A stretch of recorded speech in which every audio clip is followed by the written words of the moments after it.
نحمده ونصلي على رسوله الكريم أما بعد أعوذ بالله السميع العليم من الشيطان الرجيم من همزه ونفخه ونفسه رب اشرح لي صدري ويسر لي أمري واحلل عقدة من لساني يفقهوا قولي واجعل لي وزيرا من أهلي رب زدني علما اللهم فقهنا في الدين اللهم وفقنا لما تحب وترضى اللهم إنا نسألك علما نافعا ورزقا طيبا واسعا وعملا متقبلا صالحا وقلبا خاشعا ولسانا ذاكرا شاكرا ويقينا صادقا وتوبة قبل الموت اللهم صل على محمد وعلى آل محمد كما صليت على إبراهيم وعلى آل إبراهيم إنك حميد مجيد اللهم بارك على محمد وعلى آل محمد كما باركت على إبراهيم وعلى آل إبراهيم إنك حميد مجيد سبحان الله وبحمده سبحان الله العظيم سبحان الله وبحمده عدد خلقه ورضا نفسه وزنة عرشه ومداد كلماته يا رب لك الحمد كما ينبغي لجلال وجهك وعظيم سلطانك اللهم آنس وحشتي في قبري اللهم ارحمنا بالقرآن العظيم واجعله لنا إماما ونورا وهدى ورحمة اللهم ذكرني منه ما نسيت وعلمني منه ما جهلت وارزقني تلاوته آناء الليل وآناء النهار وحجة یا رب العالمین۔ تمام طرح کی تعریفات، تحمیدات اور تسبیحات اللہ رب العالمین کے لیے ہے جو احکم الحاکمین ہے، اس کائنات کا مالک، رازق، خالق اور مدبر ہے، مالک العلام ہے، عالم الغیب ہے۔ اس کے بعد درود و سلام نبی کریم علیہ السلام کی ذات مطہر اور مقدس پر۔ مستقل ایسے معاملات دنیا کے اندر دیکھے جاتے ہیں جن میں مسلمان پستے ہوئے نظر آتے ہیں۔ تکلیف کی تو بات ہے اور تکلیف ہونی بھی چاہیے، اس لیے کہ رسول اللہ صلی اللہ علیہ وسلم نے فرمایا کہ مسلمان آپس میں جسد واحد کی طرح ہوتے ہیں، ایک جسم ہوتے ہیں۔ جیسے پیر میں کانٹا چبھے تو بخار ہو جاتا ہے۔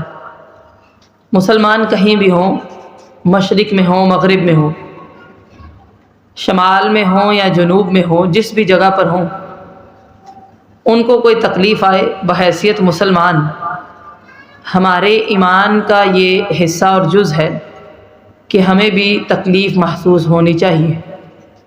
اسی لیے شریعت نے ایک مسلمان کی حرمت کو بڑا خاص قرار دیا ہے تاکہ یہ سمجھ آ جائے کہ مسلمان کی اہمیت کیا ہے۔ وہ بندہ جو کلمہ پڑھ لیتا ہے، چاہے وہ میدان جنگ کے اندر ہو، اس کو مارا نہیں جائے گا۔ آپ یہ نہیں سوچیں گے کہ شاید اس نے دل سے پڑھا ہے یا خوف سے پڑھا ہے، لیکن اب اس کا تحفظ کرنا آپ کی ذمہ داری ہے۔ اسی طرح جب کلمہ معروف نہیں تھا، جنگوں کے دوران اگر کوئی شخص سلام کر لیتا، شریعت یہ حکم دیتی ہے کہ تحقیق کی جائے کہ وہ مسلمان تو نہیں، کیونکہ سلام مسلمانوں کا شعار تھا۔ اگر وہ مسلمان ہے تو اس کا تحفظ کیا جائے گا۔ مسلمان کی اس قدر حرمت ہے کہ صرف آپ نے اس کی حرمت کو نہیں سمجھنا، بلکہ اگر اس کو چوٹ لگتی ہے، اس کو درد ہوتا ہے، اس کا دفاع کرنا اور اس کا تحفظ کرنا تمام مسلمانوں کی ذمہ داری ہوتی ہے۔ نبی مکرم علیہ السلام نے آخری خطبہ حجۃ الوداع جب ارشاد فرمایا تو فرمایا، لوگوں سنو، یہ شہر جس شہر کے اندر ہم موجود ہیں یہ حرمت والا شہر ہے۔ جن ایام میں ہم جمع ہوئے ہیں، ذی الحج، یہ حرمت والے ایام ہیں۔ جس گھر کے سامنے ہم موجود ہیں یہ گھر بھی حرمت والا ہے، مہینہ بھی حرمت والا، دن بھی حرمت والے، شہر بھی حرمت والا، گھر بھی حرمت والا۔ ایسی حرمت کیا کوئی کیڑا بھی نہیں مار سکتے، گھاس بھی نہیں کاٹ سکتے۔ اگر کوئی قاتل آ گیا ہے لیکن اللہ کے گھر میں ہے، آپ اس سے قصاص نہیں لے سکتے۔ کہا جیسے ان ایام کی حرمت ہے، اس مہینے کی حرمت ہے، اس شہر کی حرمت ہے، اس گھر کی حرمت ہے۔ صحیحہ کی روایت ہے، رسول اللہ صلی اللہ علیہ وسلم نے فرمایا، ایک مسلمان کی حرمت ان تمام حرمتوں سے زیادہ ہے۔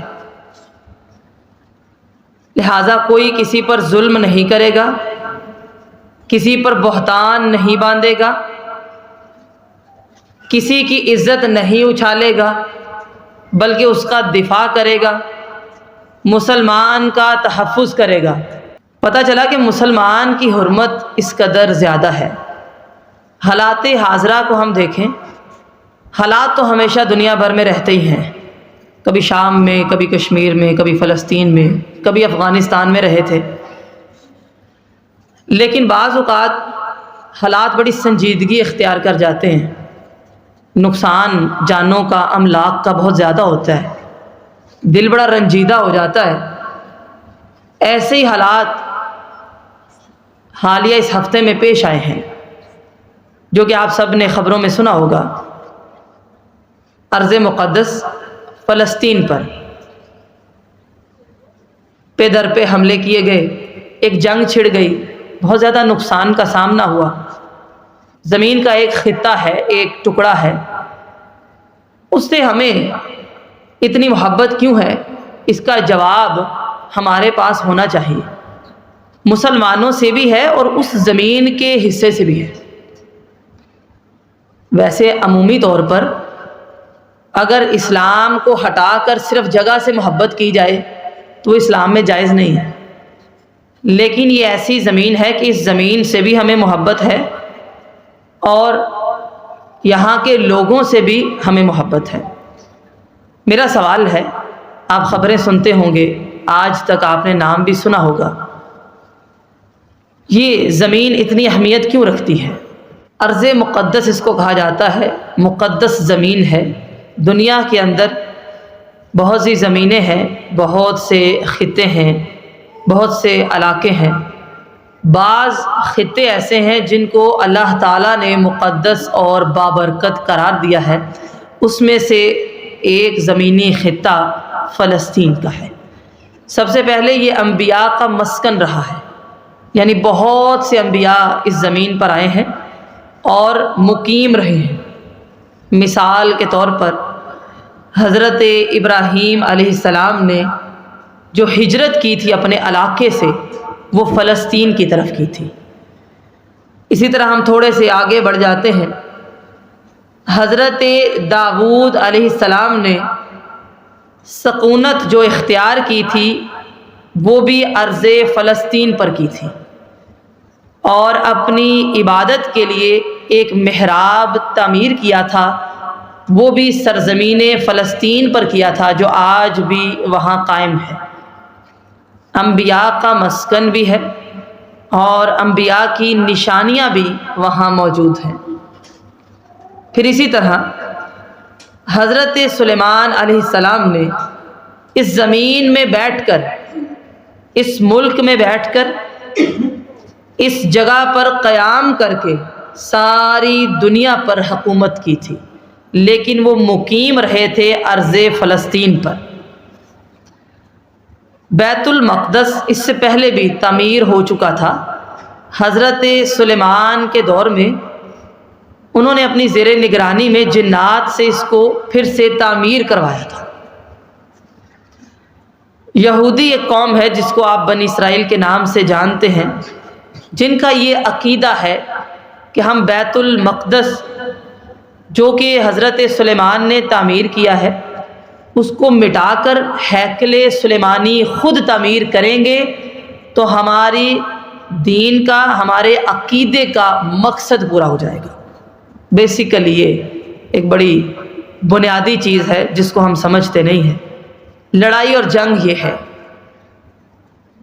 ایک عام زمین کی جنگ نہیں ہے، ایسی زمین جس کو اللہ تعالیٰ نے مقدس اور بابرکت قرار دیا ہے۔ یہودیوں کا یہ ماننا ہے ہماری کوشش اس وقت کامیاب ہو جائے گی جب ہم اس کو ختم کر کے خود نئے سرے سے تعمیر کریں گے، بس وہ اسی کوشش میں ہے۔ انبیاء کا مسکن رہا، حضرت سلیمان کا بھی مسکن رہا۔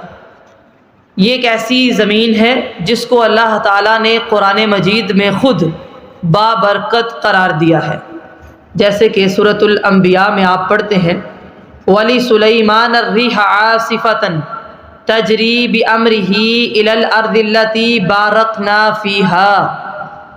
یہ وہ زمین ہے جس کو اللہ نے خود برکتوں سے نوازا ہے، یہ ایسی زمین ہے۔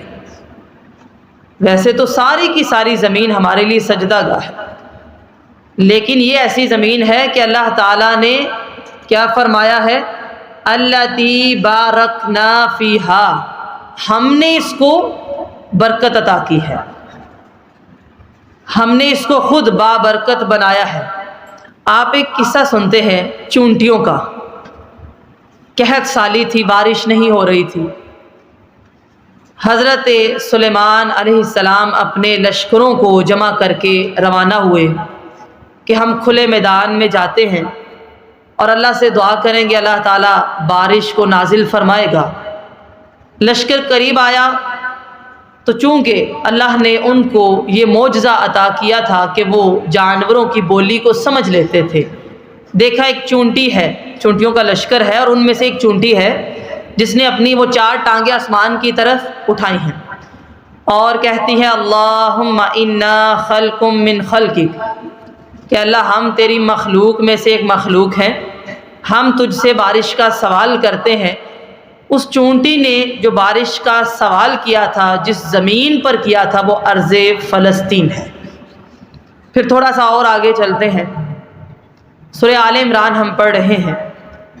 آغاز میں آپ نے ایک تفصیلاً واقعہ پڑھا جس میں آپ نے دیکھا حضرت مریم کی ولادت ہوئی، والدہ نے وقف کر دیا، خاص حجرے میں رہ کر عبادت کرتی تھی، بغیر خامند کے اللہ تعالیٰ نے بیٹا عطا کیا، وہ بیٹا جو بچپن میں ایسے کلام کرتا تھا جیسے لوگ جوانی میں کلام کرتے ہیں، جس کی خاصیت یہ تھی کہ مادرزاد جو پیدائشی اندھا ہے اللہ کے اذن سے وہ اس کو صحیح کر لیتے تھے، جو کوڑ والا ہے بِإِذْنِ اللَّهِ تعالی اس کو درست کر لیتے تھے، مردوں کو اللہ کے اذن سے زندہ کر لیتے تھے۔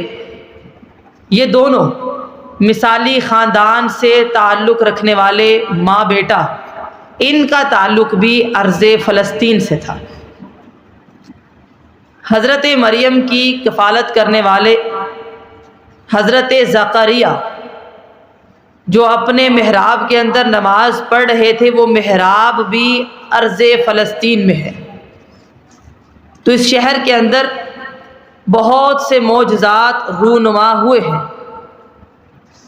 حضرت عیسیٰ علیہ السلام اسی زمین پر آئے ہیں اور اسی زمین سے اٹھائے گئے ہیں۔ قیامت کے نزدیک اسی زمین پر فلسطین شہر کے ایک مقام سفید مینار کے پاس واپس آسمان سے تشریف لائیں گے،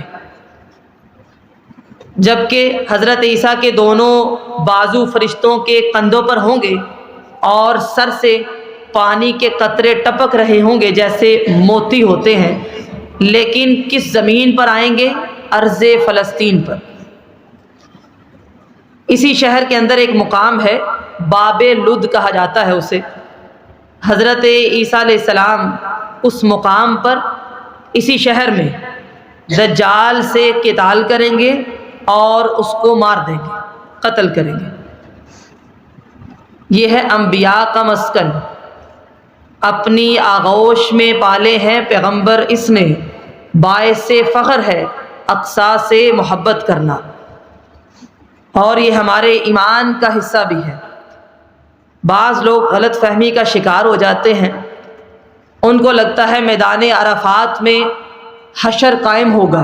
نہیں، محشر کا جو دن ہے، میدان حشر ارض فلسطین پر قائم ہوگا، ارض شام اور فلسطین پر، میدان عرفات میں نہیں۔ اسی شہر سے یاجوج ماجوج کا زمین میں قتال ہوگا۔ آپ نے پیچھے سورۃ البقرہ میں ایک قصہ پڑھا ہے، قصہ طالوت اور جالوت، وہ جنگ بھی اسی شہر میں ہوئی تھی۔ یہ ہے ارض مقدس۔ پھر فلسطین کو نماز کی فرضیت کے بعد قبلہ اول ہونے کا اعزاز حاصل ہوا۔ اللہ تعالیٰ نے ہجرت کے بعد مسلمانوں کو یہ تاکید کی 17 مہینے تک اسی قبلے کی طرف رخ کر کے نماز پڑھا، اور پھر حکم ربی تھا کہ قبلے کو بدل دیا گیا۔ پیغمبر کا مسکن بھی رہا، پیغمبر چاہتے تھے کہ مدفن بھی یہاں ہی ہو۔ صحیح بخاری کے اندر ایک واقعہ آتا ہے، آپ نے پہلے مجھ سے سنا ہوگا، حضرت موسیٰ علیہ السلام کے بارے میں، کہ ملک الموت جب ان کے پاس آئے اور کہا کہ میں نے آپ کی جان لینی ہے، تو ان کو غصہ آ گیا۔ کلیم اللہ تھے، بڑا فخر تھا کہ اللہ تعالیٰ نے تو مجھ سے کلام کیا ہے، تھپڑ مار دیا۔ صحیح بخاری کے اندر واقعہ آتا ہے، فرشتے کا ایک ڈیلا باہر نکال دیا، کہا مجھے مارنے کے لیے آ گئے۔ فرشتہ واپس گیا اللہ تعالیٰ کے پاس، اللہ تعالیٰ کے حکم سے دوبارہ آیا اور کہا آپ کتنا جینا چاہتے ہیں؟ ایک جانور،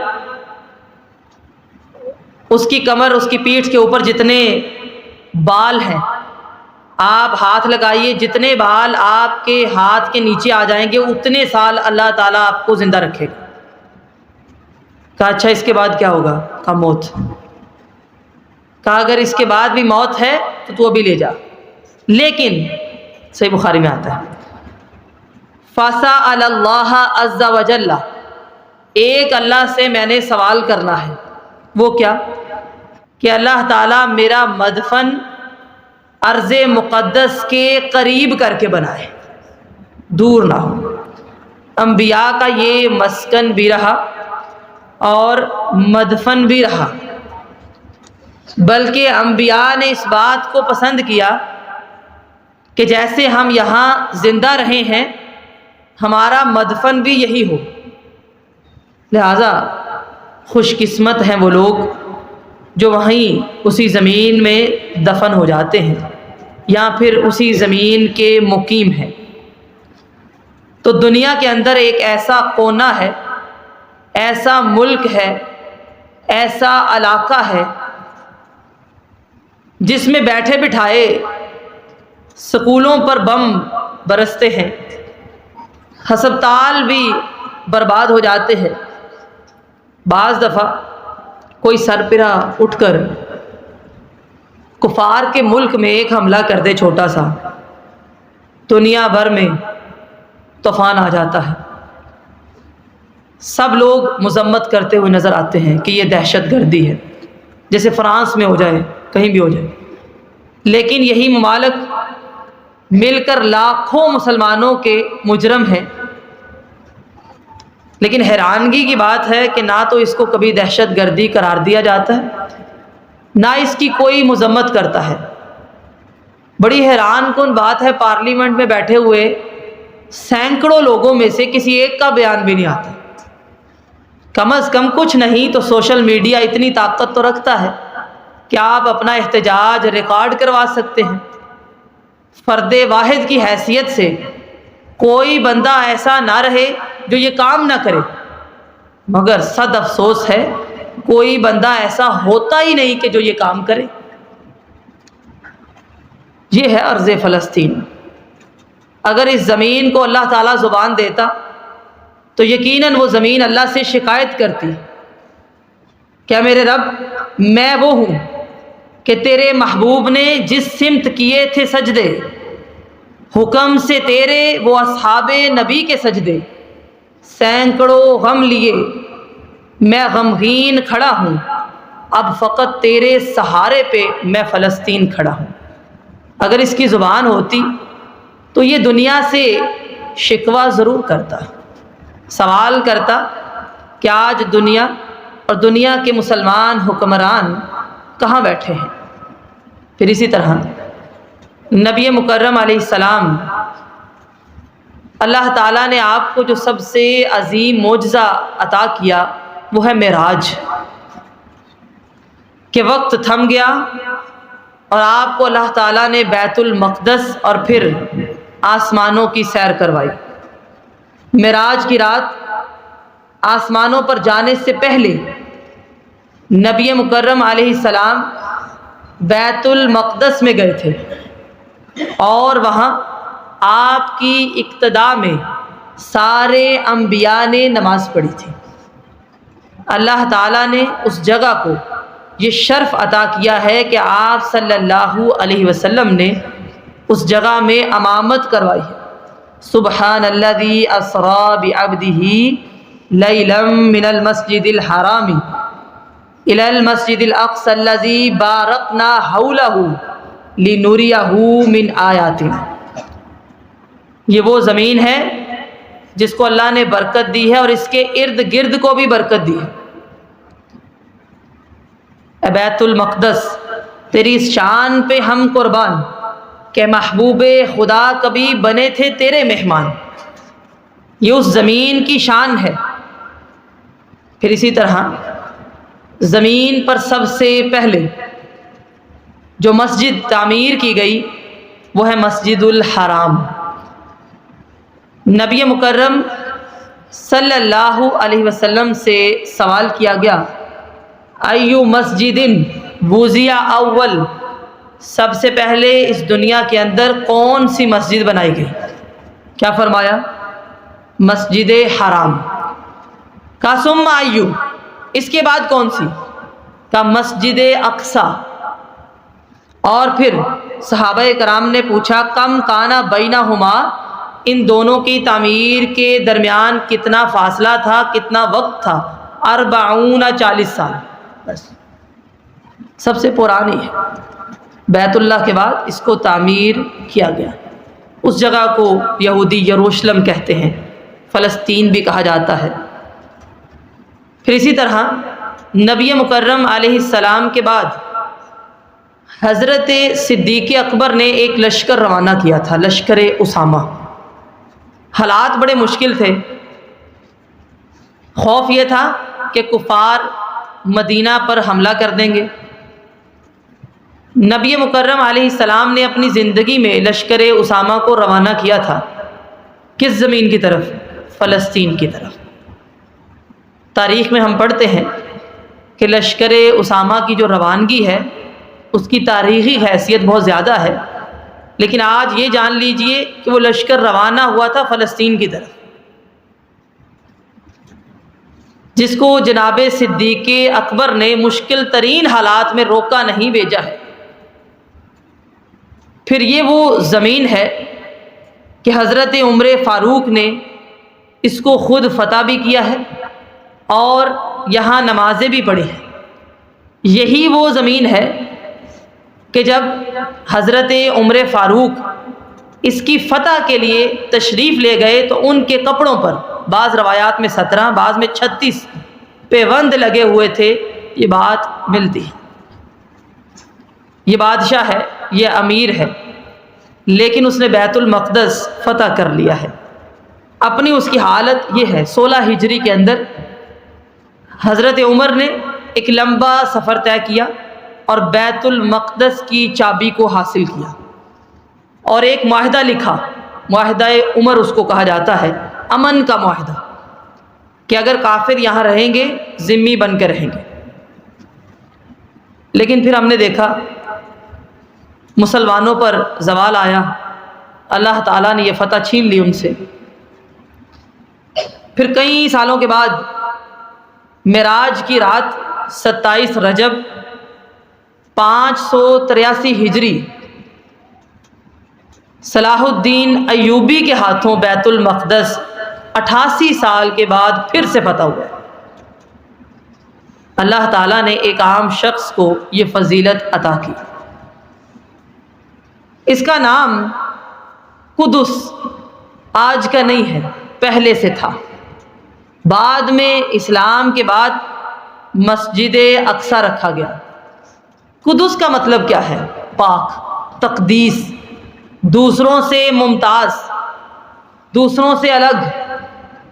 اس شہر کے حصول کے لیے، اس زمین کے حصول کے لیے، کفار سے بچانے کے لیے 5000 سے زائد صحابہ کرام نے اس کے لیے جام شہادت نوش کیا ہے۔ 5000 سے زائد، ابھی تک یہ سلسلہ چلتا آ رہا ہے۔ شہیدوں کی یہ سرزمین ہے۔ اور اللہ تعالیٰ قرآن مجید میں فرماتے ہیں کہ بے شک یہ ایسی زمین ہے، اس کے وارث امت محمد ہی ہوں گے بالآخر۔ اللہ تعالیٰ نے فتح دینی ہے اور اس کے ورثاء مسلمان ہوں گے۔ یہاں پڑھی گئی نماز کا اجر اللہ تعالیٰ نے بڑھا دیا ہے۔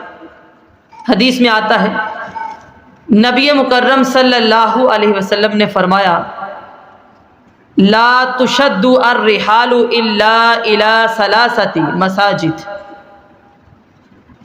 صرف 3 مساجد ایسی ہیں جن کی طرف آپ سفر اس نیت سے کریں گے کہ آپ کو اجر ملے گا۔ باقی دنیا میں کوئی ایسی جگہ نہیں ہے کہ آپ سامان سفر باندھیں اور آپ یہ کہیں کہ میں ثواب کی نیت سے سفر کر رہی ہوں۔ صرف 3 جگہیں ایسی ہیں، المسجد الحرام بیت اللہ، مسجد الرسول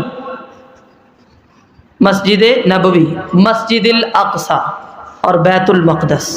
بس یہ 3 جگہ۔ نبی مکرم صلی اللہ علیہ وسلم نے فرمایا، وہ بندہ جو بیت المقدس کے اندر نماز پڑھتا ہے، اس کی ایک نماز کا اجر اللہ تعالیٰ اس کو 500 نمازوں کے برابر عطا فرماتا ہے۔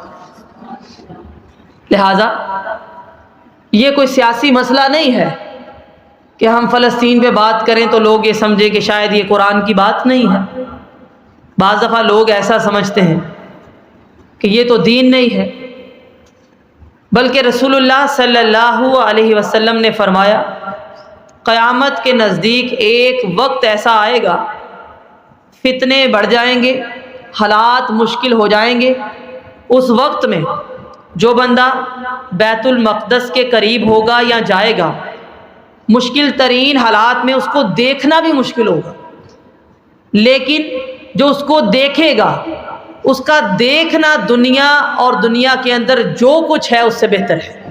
صرف بیت المقدس کو دیکھ لینا وہاں جا کے، حیث یرا منہ بیت المقدس خیر اللہ من الدنیا جمیعا، دنیا اور دنیا کے اندر جو کچھ ہے اس سب سے بہتر ہوگا کہ اس زمین کے اوپر وہ کھڑا ہے اور اس مسجد کو دیکھ رہا ہے۔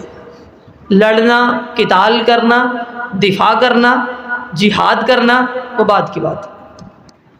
بیت المقدس کی سرزمین، اس سے نور کی کرنیں نکلی ہیں، توحید کی شمع اس زمین سے بلند ہوئی ہے،